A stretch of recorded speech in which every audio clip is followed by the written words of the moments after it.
আজ থেকে 5 বছর আগে আমাদের এই বায়োগ্যাসটা আপনার পরিচালনায় তৈরি হয়েছে এবং আমাদের এখনো কোনো সমস্যা হলে আপনি আসেন।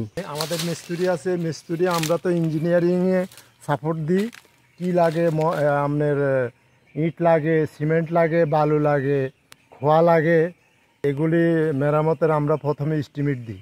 আসসালামু আলাইকুম, আউগানখিল এগ্রো থেকে সবাইকে স্বাগতম। দর্শক, আমাদের বাড়ির যে এখানে যে মুরগির খামারটা দেখতে পাচ্ছেন, এবং আমাদের এখানে আরেকটা শেড আছে এবং নিচে আমাদের গরুর খামার আছে। তো আমাদের এই খামারের যে বীজটাগুলা এবং যে গোবরগুলা, সেগুলা দিয়ে আমরা আজ থেকে 5 বছর আগে এইখানে এই বায়োগ্যাসটা তৈরি করি। তো এই বায়োগ্যাসটা আমরা যার মাধ্যমে তৈরি করলাম, সে আঙ্কেল আমাদের সামনে আছে। তো আমরা আঙ্কেলের কাছ থেকে জানবো, তার পরিচয় জানবো এবং জানবো যে আমাদের এই বায়োগ্যাসটা তিনি কিভাবে তৈরি করছেন এবং বায়োগ্যাস তৈরি করতে হলে কত টাকা খরচ, বিস্তারিত আমরা জানবো। আসসালামু আলাইকুম আঙ্কেল। ওয়ালাইকুম আসসালাম। আঙ্কেল, আপনার নাম কি? আমার নাম ফখরুদ্দিন আহমেদ। আজ থেকে 5 বছর আগে আমাদের এই বায়োগ্যাসটা আপনার পরিচালনায় তৈরি হয়েছে এবং আমাদের এখনো কোনো সমস্যা হলে আপনি আসেন। তো আপনি এখন কোথায় আছেন এবং কি করছেন, কি দায়িত্বে আছেন? ছিলাম আমি রামগঞ্জে ছিলাম, রামগঞ্জ লক্ষ্মীপুর।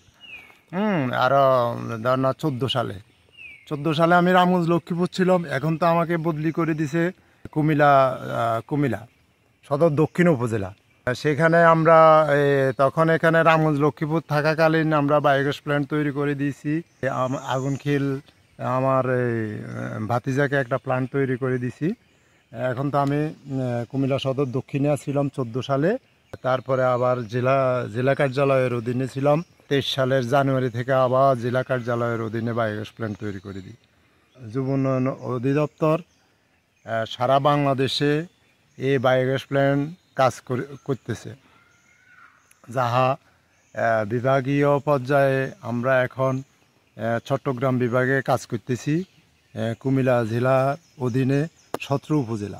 আপনারা যে আমাদের এই বায়োগ্যাসটা তৈরি করছেন, জি, অনেকে কি করে, আপনার খামার করলে মুরগির বা গোবর যেগুলো আছে, ময়লা আবর্জনা যেগুলো আছে, সেগুলো আপনার পরিবেশ দূষণ হয়, একটা জায়গায় ফেলে রাখলে এবং দুর্গন্ধ হয়। তো এগুলা কিন্তু আমাদের এই বীজটাগুলা, গোবরগুলা, এগুলা কিন্তু আমাদের অপচয় হচ্ছে না। আমরা এখানে ডাললে এখান থেকে গ্যাস হয় এবং আপনারা দেখতে পাচ্ছেন যে এখান থেকে ফাইভ হয়ে আমাদের ওই উপরে একবারে কিচেন রুমে, রান্নাঘরে ওইখানে চুলা আছে, ওইখানে আমরা রান্না করতে পারি। এটা কিভাবে তৈরি হয়েছে আমাদেরকে একটু দেখান, একটু বিস্তারিতভাবে আপনি একটু হাত দিয়ে দেখান। এখানে তো আমরা মূল ট্যাঙ্কি ওইখানে। আচ্ছা, ওইদিকে আসেন তাহলে। আমাদের বায়োগ্যাস মিস্ত্রি আছে, খুব দক্ষ কারিগর মিস্ত্রি আছে। আচ্ছা, এই ট্যাঙ্কির ভিতরে কি ভাবে তৈরি করছেন আমাদেরকে একটু হাত দিয়ে দেখান, তাহলে দর্শকরা বুঝতে পারবে। ট্যাঙ্কি আগে ইটের গাঁথনি দিয়া এগুলি আমাদের মিস্ত্রি আছে। মিস্ত্রি আমরা তো ইঞ্জিনিয়ারিংয়ে সাপোর্ট দিই। কি লাগে আপনার ইট লাগে, সিমেন্ট লাগে, বালু লাগে, খোয়া লাগে, এগুলি মেরামতের আমরা প্রথমে এস্টিমেট দিই, কাগজে কলম এস্টিমেট দিই। তখন মালিক মিস্ত্রিদেরকে এগুলি যোগান দেয়। দক্ষ মিস্ত্রি দিয়ে আমরা প্রথমে যেগুলি 350 উপর থেকে এটা 10 ইঞ্চি গাঁথনি হবে। তারপরে এটা মূলত ভিতরে না, ভিতরে নিচে, তারপরে নিচের 350 নিচে যেগুলি 105 250, সেগুলি হলো 5 ইঞ্চি গাঁথনি। তারপরে এগুলি আমরা মিস্ত্রি দিয়া মালিকরে এগুলি বলে দিয়ে আপনারা এই মালগুলা নিয়ে আসেন, ইট, বালু, সিমেন্ট, খোয়া, অন্য যন্ত্রপাতিগুলা নিয়ে আসেন। নিয়ে আসলে মিস্ত্রিদেরকে এগুলি দেয়, দিলে ওই আমাদের মিস্ত্রি কাজ করে। ধর না, ছোটো একটা প্ল্যান করতে 5 থেকে 6 দিন সময় লাগে। 250 প্ল্যান করতে লাগে 1 সপ্তাহ। 350 প্ল্যান করতে সময় লাগে 12 দিন। এগুলি আমরা অনেক বড় 3000, 4000, 5000, 1000 সিফটি বায়োগ্যাস প্ল্যান্ট। আচ্ছা, আমাদের এটা কত ক্যাপাসিটির?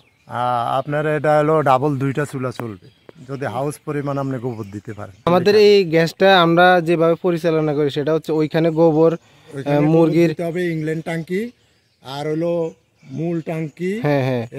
মানে এটার প্রসেসিং হচ্ছে ওইখানে গোবর দিলে ফাঁকা দিয়া ঘুরাইতে হয়, ঘুরাইলে তারপরে ওইখান থেকে আপনার এখানে মূলত গ্যাসটা জমে। জমে। আর এখানে অতিরিক্ত ও যে গোবরগুলো আছে এই ট্যাঙ্কিতে, এটা আউটলেট, ওটা আউটলেট, ওইখান থেকে আবার ওইদিকে আউট হয়ে যায়। আউট হয়ে যায়। এবং এই বজ্রগুলা অনেক শক্তিশালী, কালো সারের কাজ করবে, জৈব সারের কাজ করবে। তাহলে এখানে আমরা বলতে পারি যে এখানে আমাদের কোনো কিছু অপচয় হয় না, সবগুলো কাজে লাগে, সবগুলা কাজে লাগে। এভরিথিং আপনার শুরু থেকে গোবর থেকে গ্যাস হওয়া পর্যন্ত, তারপরে অতিরিক্ত যে গোবর এবং যে বিষটাগুলো বাইরে ওগুলো আবার আমরা কেঁচু সারে রূপান্তরিত, কেঁচু সারে রূপান্তরিত হয়, কেজি 20 টাকা হিসাবে দোকানে বিক্রি হয়। আচ্ছা, তাহলে যারা বায়োগ্যাস করবে আপনার সাথে কিভাবে যোগাযোগ করবে? আপনার পরিচয় এবং নাম্বারটা দিয়ে দেন। আমার পরিচয় হলো, আমি যুব উন্নয়ন অধিদপ্তরের অধীনে চাকরি করি এবং আমি কমিউনিটি সুপারভাইজার পদে চাকরি করি। আমার মোবাইল নাম্বার আছে, ভিজিটিং কার্ড আছে। আপনার মোবাইল নাম্বারটা একটু বলেন। 0173259625। ধন্যবাদ অসংখ্য। আর এরকম কৃষিভিত্তিক ভিডিও পেতে অবশ্যই আউগানখিল এগ্রোর সাথে থাকবেন। আসসালামু আলাইকুম।